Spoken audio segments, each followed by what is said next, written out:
Lectura de la primera carta del apóstol San Pedro.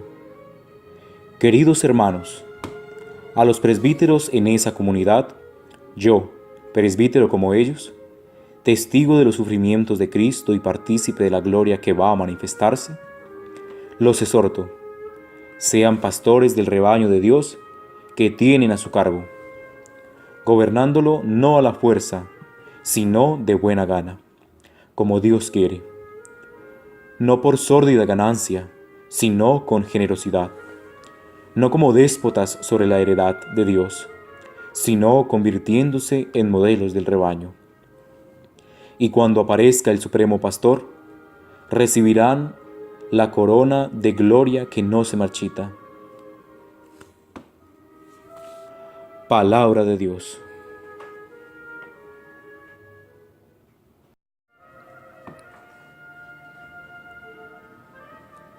El Señor es mi pastor, nada me falta. El Señor es mi pastor, nada me falta. En verdes praderas me hace recostar. Me conduce hacia fuentes tranquilas y repara mis fuerzas. Me guía por el sendero justo, por el honor de su nombre. Aunque camine por cañadas oscuras, nada temo, porque tú vas conmigo. Tu vara y tu cayado me sosiegan. Preparas una mesa ante mí, enfrente de mis enemigos. Me unges la cabeza con perfume y mi copa rebosa. Tu bondad y tu misericordia me acompañan todos los días de mi vida, y habitaré en la casa del Señor por años sin término. El Señor es mi pastor, nada me falta.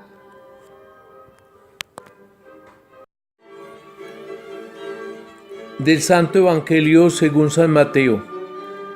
En aquel tiempo, al llegar a la región de Cesarea de Filipo, Jesús preguntó a sus discípulos: ¿Quién dice la gente que es el Hijo del Hombre? Ellos contestaron: uno que Juan Bautista, otros que Elías, otro que Jeremías o uno de los profetas. Él les preguntó: ¿y ustedes, quién dicen que soy yo? Pedro tomó la palabra y dijo: Tú eres el Mesías, el Hijo de Dios vivo. Jesús le respondió: Dichoso tú, Simón, hijo de Jonás, porque eso no te lo ha revelado nadie de carne y hueso, sino mi Padre que está en el cielo. Ahora te digo yo, tú eres Pedro, y sobre esta piedra edificaré mi iglesia, y el poder del infierno no la derrotará. Te daré las llaves del reino de los cielos. Lo que ates en la tierra quedará atado en el cielo, y lo que desates en la tierra quedará desatado en el cielo. Palabra del Señor.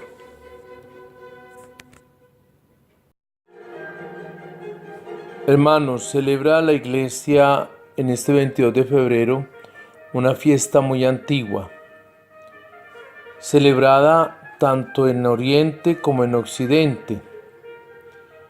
En algunos lugares se celebraba 18 de enero, en otros 22.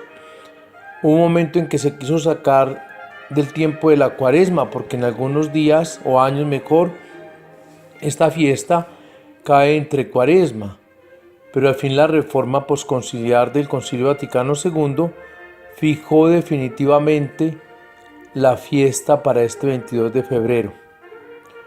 ¿Qué es la cátedra? Es una silla o trono fijo desde donde el que ejerce el poder del servicio de enseñar instruye a los discípulos. Y bien, hoy se dice pues es la cátedra de Pedro, la fe de Pedro, esa fe que lo lleva a él a prestar su servicio en el seguimiento de Jesús. Tenemos que entender un detalle, que la palabra de Dios no está muerta, no es un fetiche, no es un documento antiguo, sino que vive y obra en la historia por el poder del Espíritu Santo, a lo largo de toda la historia. Y si bien nosotros muchas veces interrogamos a Dios, Dios nos interroga a nosotros. Y en la persona de Jesús, Pedro es interrogado. Y es interrogado para entender quién es Jesús. La gran mayoría de nosotros hemos sido formados con conceptos. Y resulta que Dios no es concepto, ni Jesús es personaje histórico en el sentido literal de la palabra.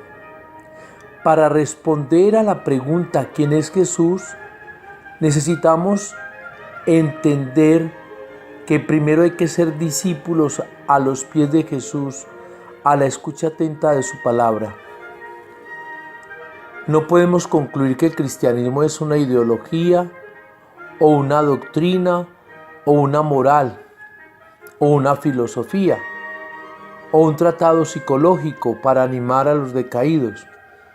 Por el contrario, el cristianismo es una permanente relación con Jesús, donde se le reconoce como Señor, a quien se le ama como Él nos ama. Ya lo dirá esto también Pablo a los Gálatas. Entonces Pedro ha tenido la experiencia de Jesús y se ha aferrado a Él.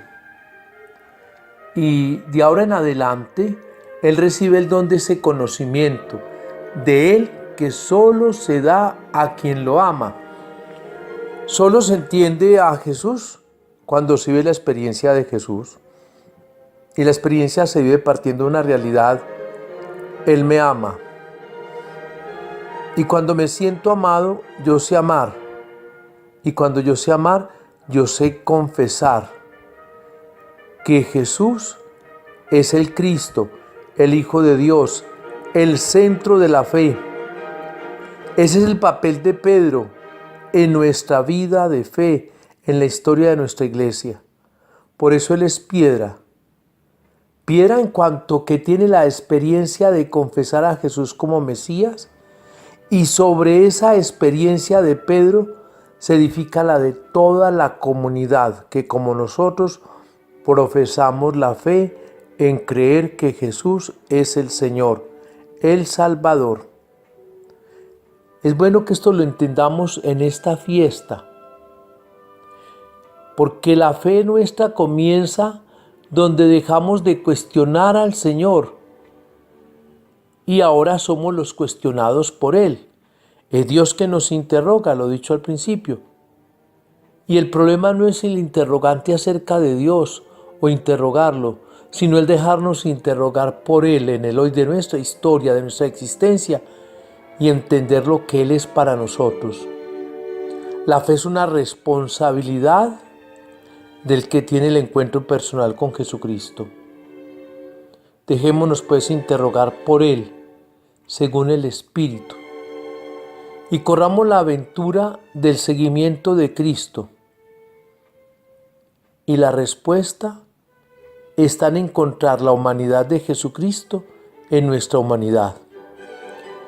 Bien, Pedro por esto recibe una autoridad de atar y desatar, que significa prohibir y permitir. Así se interpreta. ¿En dónde? En la comunidad de los creyentes. Él es el que admite y Él es el que excluye. ¿Cómo? Cuando se sabe confesar. Acepta. Entonces hay que tener la fe de Pedro para estar en la comunidad de Pedro, para estar en la iglesia. Cuando nos alejamos de confesar en la fe de Pedro, estamos fuera de la iglesia. Y entonces Él tiene el primado, es el primero para calificarnos en la fe. Esa es la autoridad en la iglesia. Es una autoridad no de mando como en las naciones, en el mundo, en los sistemas políticos. No, es en el servicio de dar y entregar la vida. Es un servicio en la fe y en el amor para significar el principio de la unidad y de la vida. Bien, con estos elementos, hoy nosotros podemos entender que el cristianismo consiste en conocer y amar a la persona de Jesús como Pedro lo amó y lo conoció. La fe en el Hijo se comunica, y se comunica cuando se evangeliza, cuando se da testimonio. Lo que vale para Pedro vale para la iglesia. Si Pedro tuvo la experiencia de Jesús, el resto de la iglesia tenemos que tener la experiencia de Jesús. Busquemos pues tener experiencia de Dios, palabra muy frecuente en estos días a través de este medio. La fe de Pedro es la que lleva a abrir el corazón para entrar en el reino. Por eso él tiene las llaves. Y la fidelidad de Pedro garantiza la fe. Pedro ha sido fiel, aunque lo negó 3 veces, pero luego él afirmó que lo amaba 3 veces y entregó la vida. Como ven, nunca es tarde para comenzar en la fe de Pedro. Feliz fiesta de la Cátedra de San Pedro. Y a todos los que me siguen, les invito a que sigamos confesando la fe de Pedro en la experiencia de la vida diaria. Y la bendición de Dios Omnipotente, Padre, Hijo y Espíritu Santo, descienda sobre ustedes y les acompañe siempre. Amén.